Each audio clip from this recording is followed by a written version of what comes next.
Racikan Berita 1.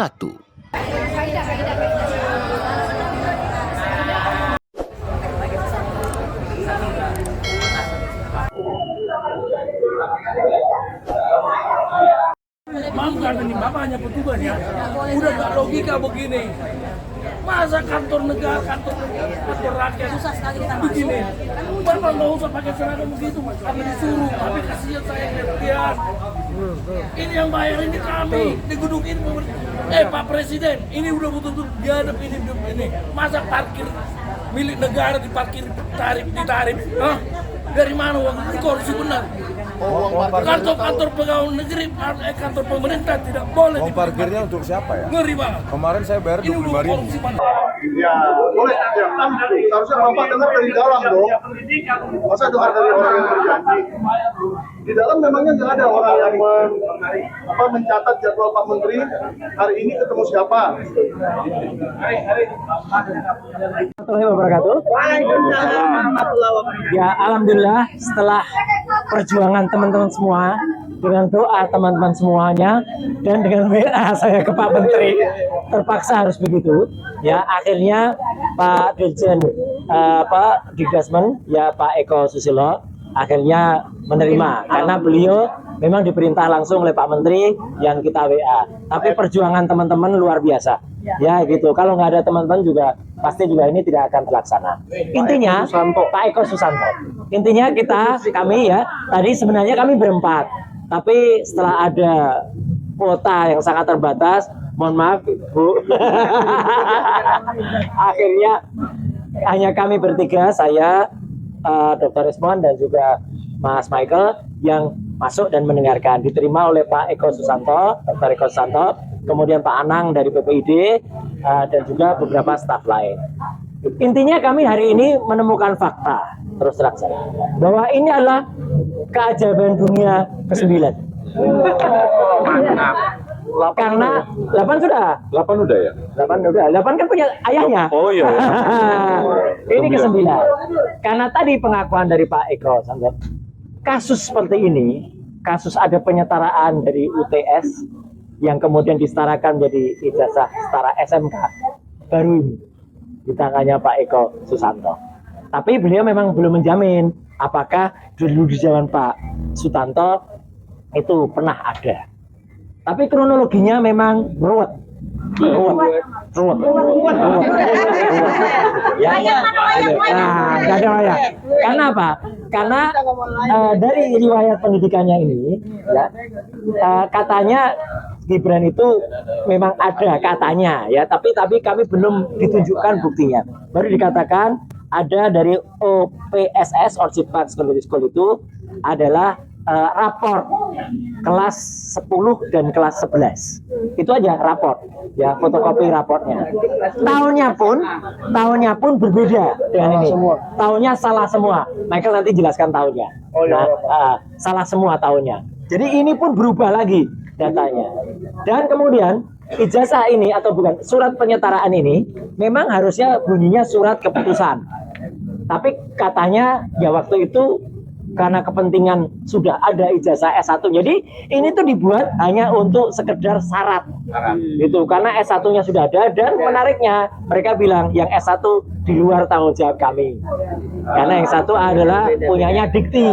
Gitu. Jadi lain. Jadi intinya apa? Kita tetap kejar terus, teman-teman. Itu ya. Kami belum puas. Gitu. Tapi bagaimana bisa kita berterima kasih kepada Pak Menteri ya yang sudah kemudian dengan gercep ya membuka ini dari Bandung. Beliau kemudian menginstruksikan matur nuwun Pak Profesor Ahmad Mukti ya Abdul Mukti ya dan juga jajarannya. Tapi tentu saja demi kejujuran dan kejelasan pendidikan anak-anak Indonesia ini harus dijelaskan. Lebih detailnya Bang Resmond sampaikan tadi apa yang ada di dalam. Jadi pemirsa, tengah-tengah. Gibran Raka Buming Raka tidak memiliki ijazah SMA. Yang ada adalah ini keajaiban dunia yang ke-9. Makanya saya bilang kalau ini setara dengan ijazah SMA atau SMK, bisa nggak kita pakai ini melamar pekerjaan? Ya. Bisa nggak ini kita pakai untuk masuk ke Universitas Indonesia atau nggak bisa. Ya, tapi ini hanya bisa dipakai untuk KPU. Ya, kalau ini benar sejak setara dengan SMK, saya minta ditunjukkan. Kok bisa kursus persiapan masuk universitas, bimbel dan lainnya itu kok bisa disetarakan dengan ijazah SMK? Pernah nggak kejadian seperti ini di kementerian ini? Sepanjang sepengetahuan Pak Eko, ya setahun menjabat nggak ada. Nanti dicarikan minggu depan katanya kalau ada. Makanya saya bilang jangan diada-adakan, ya, jangan lembaga atau Kementerian Dasar dan Menengah ini seperti laboratorium forensik Polri yang suka memanipulasi bukti, ya. Karena kalau mereka ada-adakan kita cari orang itu nanti, ya. Kalau nggak ada berarti ini lembaga manipulasi. Makanya saya setengah mengancam, jangan diada-adakan, ya. Kalau memang ada orang yang mengajukan hal seperti ini, ada bilang ada. Kalau nggak ada, bilang nggak ada. Gitu. Kalau nggak ada berarti ini khusus untuk Gibran. Ya. Untuk jadi wali kota Solo 2020 karena dibuat 2019. Terus dipakailah ini untuk 2024 wakil presiden. Jutaan anak Indonesia punya ijazah SMA dan SMK yang jelas, tetapi harus orang semacam ini yang jadi wakil presiden. Ya. Minggu depan mudah-mudahan kita ketemu lagi di sini untuk membuktikan bahwa memang tidak ada kasus seperti ini sebelumnya. Ya ini untuk Gibran. Kenapa hanya untuk Gibran? Karena bapaknya jadi presiden. Coba orang lain, anak-anak kalian semua rakyat ngajukan kursus bimbel universitas misalnya Sydney segala macam lah di luar sana, Insert Foundation Program atau bridging atau academic pathway, coba ajukan ke SMK di sini, pasti ditolak. Memangnya siapa lu? Pasti ditanyakan, mana ijazah SMA-mu di luar negeri? Nggak ada, ya nggak bisa. Tetapi ini bisa. Kalau untuk Gibran semua bisa. Kalau untuk keluarga Jokowi semua bisa. Memangnya Kementerian Dasar dan Menengah ini punyanya nenek moyangnya Jokowi. Kita semua yang bayar pajak orang ini. Makanya saya bilang tadi di dalam, udahlah kalian berhenti untuk berbohong. Jujurlah. Karena ini sebenarnya untuk anak-anak kalian juga. Kalau ada sistem meritokrasi yang jelas di Indonesia ini, maka siapapun, latar belakang apapun, bapaknya siapapun bisa jadi presiden maupun wakil presiden. Jujur itu lebih baik. Ya, minggu depan kita tantang. Kalau memang ada data histori sebelumnya pernah ada seperti ini, buktikan. Jangan ada-adakan, apalagi dibuat manusia makhluk tuyul nanti atas nama apa gitu kan. Kita cari nanti nggak ada dia. Hati-hati. Atas nama Ya. Sekarang banyak teriakan Nepal-Nepal dari rakyat. Jangan sampai ini kementerian ini menjadi korban penepalan. Ya kan? Takut sama rakyat, jangan takut sama Jokowi. Ya, oleh karena itu kita pastikan Gibran nggak punya ijazah SMA ataupun SMK. Itulah keajaiban. Ya, satu itu. Yang kedua, ya kita akan minta besok, sekarang hari ini belum bisa diberikan, kajian akademik terkait silabus maupun kurikulum maupun tujuan pendidikan maupun outcomes-nya, learning outcomes-nya itu harus ditunjukkan kepada kita. Apa sih dasarnya menerbitkan ini? Ya, gitu. Kalau nggak ada, ya Pak Abdul Muti. Kalau nggak ada Pak Menteri, dasar penerbitan surat keterangan ini, yang seharusnya surat keputusan ini Pak. Apa dasar Kemendikdasmen saat itu, Dirjen Dikdasmen saat itu menerbitkan ini? Ada kajiannya? Kalau ada, buktikan. Kalau nggak ada, jujur, tarik ini. Kalau ini sudah ditarik, maka proses pemakzulan Gibran itu sangat gampang. Ya, karena ini syarat utama. Gitu. Makanya Gibran, ya rakyat sudah semakin tahu, mundur aja lah. Daripada pejabat-pejabat di sini harus menipu, harus berbohong demi Anda, demi keluarga Anda. Terlalu banyak institusi negara harus berbohong demi keluargamu. terlalu banyak. Ya, institusi negara menjadi institusi termul. Menjawab ini aja bertele-tele. Ini loh, jutaan anak-anak kita yang harusnya lebih layak daripada Gibran. Tetapi orang yang nggak jelas ijazah SMA-nya seperti ini yang harus menjadi wakil presiden. Terlaluan. Mana meritokrasi di Indonesia ini?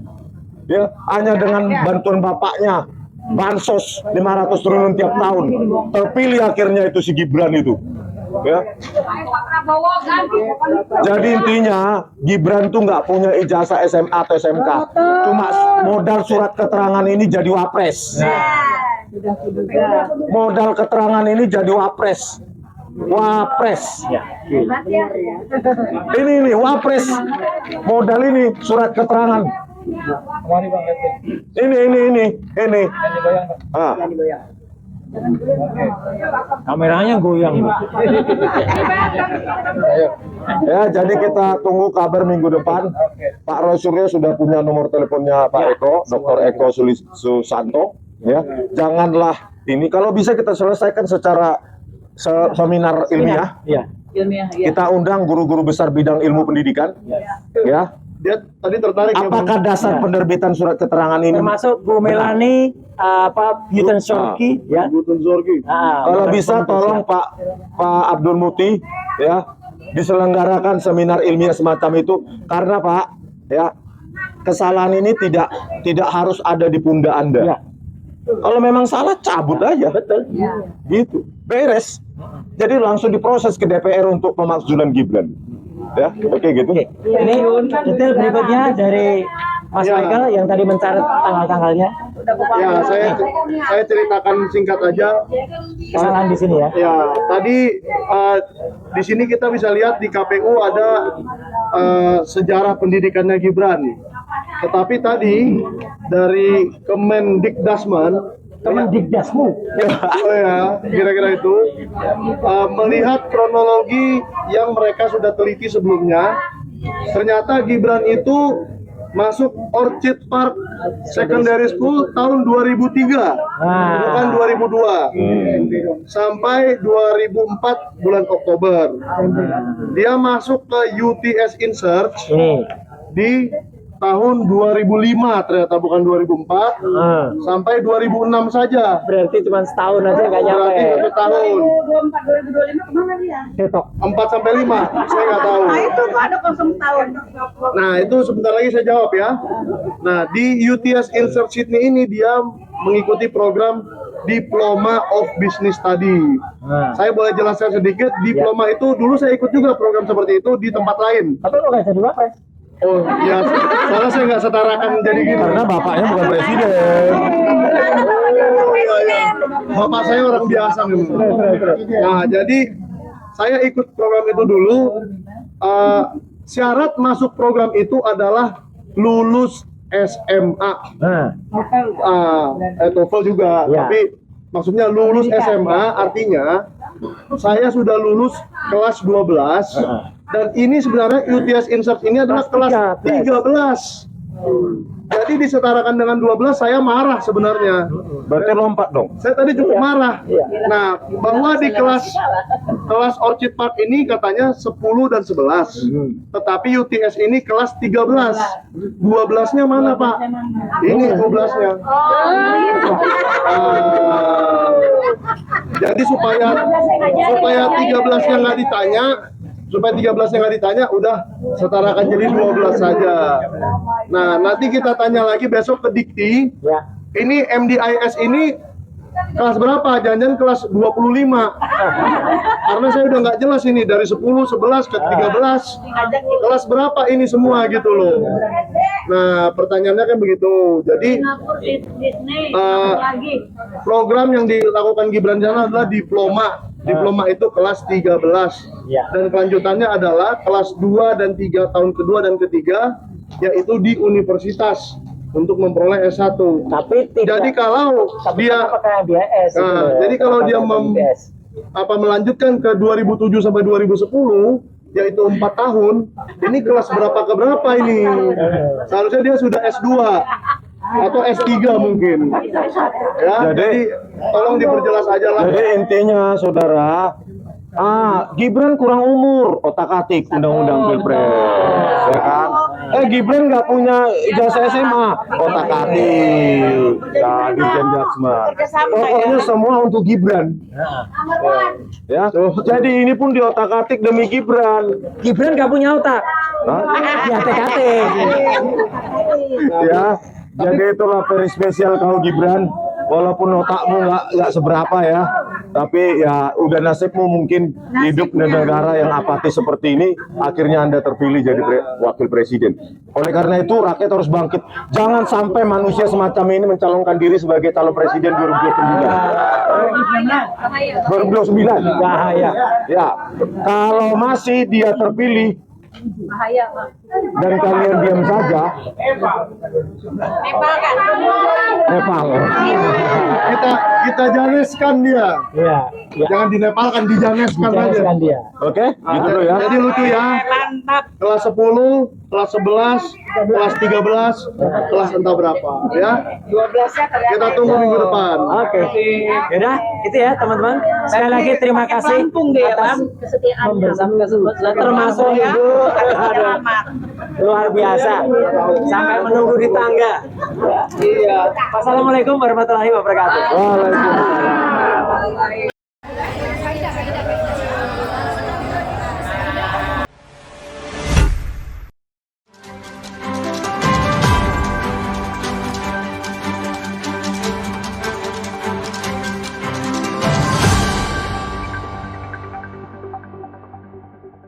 Racikan Berita 1.